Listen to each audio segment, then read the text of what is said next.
POTS can feel like the pits, right? This is one of the most challenging diagnoses to get and treat. But Dr. Maggie says she eats it for breakfast.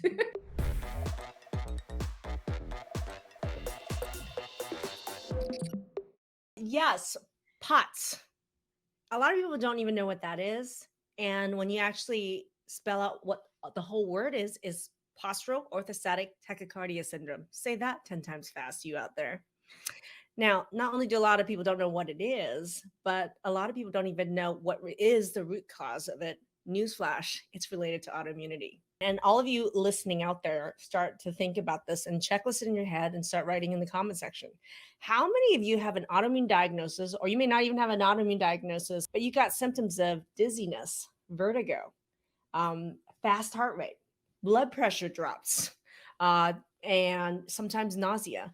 And when you get up, you feel like you're dizzy. And I'm going to tell you something. How many of you out there get car sick or seasick really easily? Did you know that's actually linked to people who have POTS? Do you know certain people with autoimmunity are really prone to that? And that it's linked for your predisposition or your likelihood for having POTS. That is So, fascinating. You don't hear that anywhere. I don't think you can repeat that enough. Car sickness could be a warning sign or a symptom of POTS. that is correct. And we will go into it.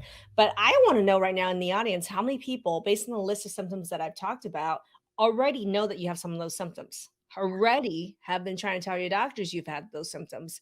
And how many of you now are for the first time light bulb moments like, oh my God, it's linked to my other issues with autoimmunity? Yeah, it is.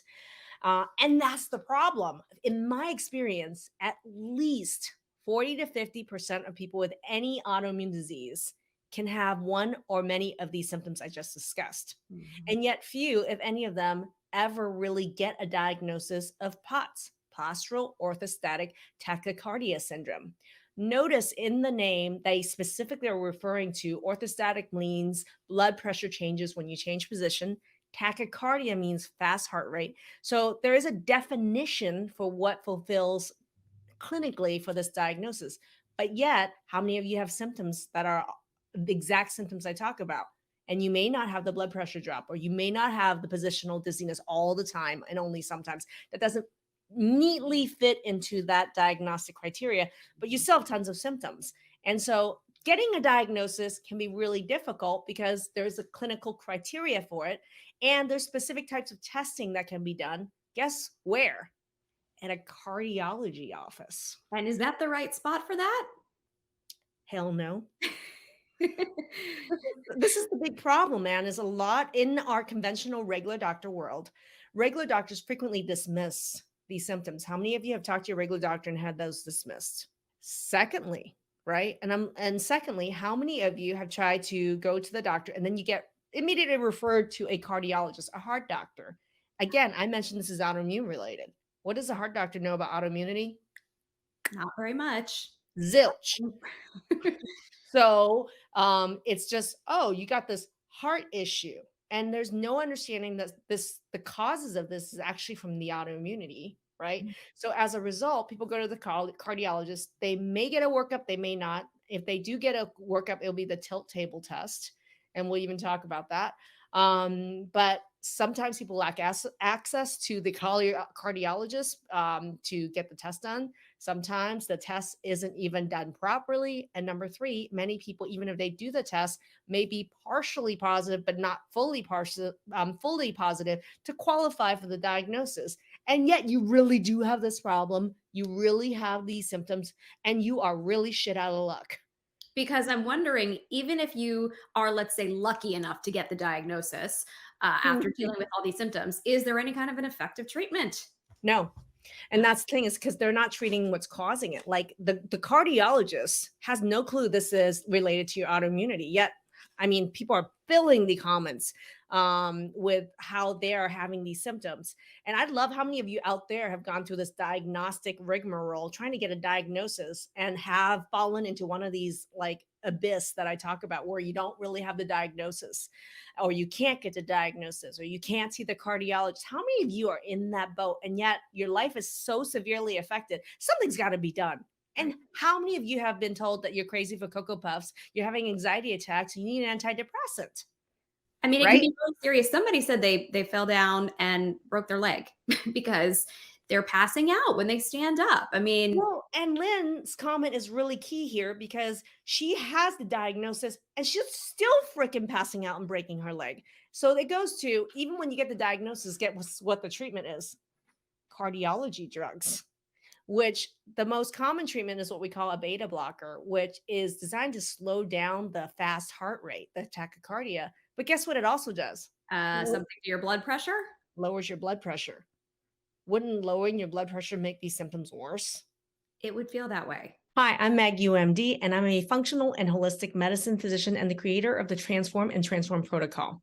If you're interested in learning what are the root causes of all chronic disease, go ahead and click the link in the description where I have a power pack 30-minute training that goes over what are the 5 pillars of Transform. Go ahead, click the link, and I'll see you in that training. And there are some other treatments where people are like, oh, eat more salt, eat more salt, eat more salt. Or they're prescribed a drug like mineral corticoids designed to raise more salt in your body or something just to increase that blood pressure. But the problem is when you eat a lot of salt or you take a lot of mineral corticoids, you can swell up like a balloon. It's not a long-term solution to be eating a packet of salt every day or something. I mean, it's ridiculous, right? But what's really causing the problem? And the answer is not going to be going to see the cardiologist or the cardiology drugs are going to prescribe you. It's not going to help you. I know this mother says that Whoa, there she is. right. She has to eat salt to keep her blood pressure up, but she's getting so dizzy still. Clearly, it's not helping. Right. Yeah.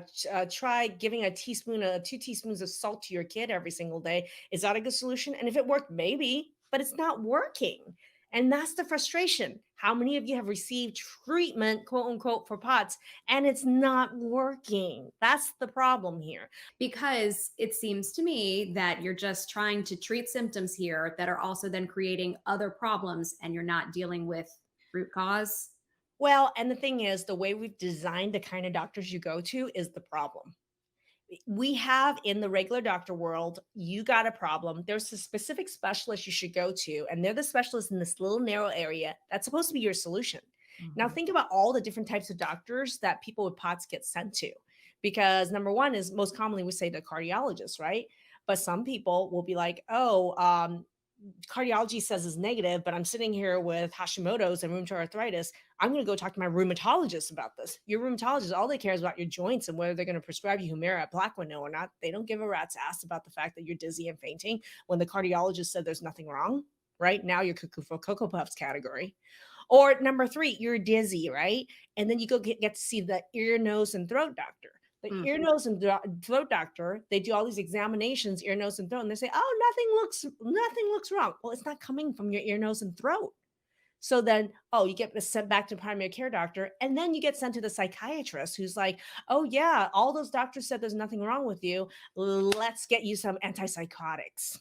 So now you've seen Mhm. 4 specialists, you're very frustrated, and Yeah. you're not getting any closer to feeling better. That is correct. And then people say, well, I'm desperate. And now I'm going to go to Johns Hopkins and Mayo Clinic because they have a POTS clinic and we could get all this and all that. Well, okay, 10, 20, 30, $40,000 later, traveling over there, getting the $1 million workup. You may or may not qualify for the diagnosis. Let's say they're like, aha, after that, you got diagnosed with POTS. Oh, let's put you on these cardiology meds. Mm. They come to us after going through all these doctors, Mayo, Johns Hopkins, and then after that 10 years, $10,000, $100,000, and 10 years of disability and all this suffering, they then come to me and only to find out it's none of those problems. It's an autoimmune issue that is solvable, and I can eat it for breakfast. With your big appetite. No, But but it's true, and so many people are coming to you and saying, "Mayo couldn't help me, Johns yeah. Hopkins couldn't help me," and they feel like, "If that place can't help me, who can?" Right, Well, and I have people telling me all the time, like, when we talk to people who are interested in our program, they talk to us after seeing a video like this. They say, "You're my last hope, you're my last stop." But I can tell you overwhelmingly, we've dealt with hundreds and hundreds of people with POTS and turned it around. And when we interview and we have case studies up the wazoo of people with POTS and all sorts of other autoimmune issues that for me are very easy to solve, right? And the predominant thing they say about this is, I wish I had found you earlier. I wish you were my first stop and not my last stop. Hi, and thank you for watching this video. If you're interested in actively looking for a solution to your problem and you'd like to work with us, I'm going to invite you to go ahead and click the link in the description to book a chat with our team. What that's going to do is it's going to bring you to a calendar, pick a time that's going to suit your needs best. It's going to be about a 15-minute phone call. After you book that call, there's going to be a link to a short questionnaire, and that's really important for you to fill out because it's for us to get to know you better and helps us to better prepare to make the most of our time together. After you fill out the short application, it's going to take you to a page where there's a couple resources. What I want you to do is go ahead and click 2 of those and watch those 2 trainings. They're going to really best prepare you for your phone call with us to make the best use of our time together. I and my team look forward to talking to you to learn more about you, to see if we are indeed a good fit to work together. Thank you.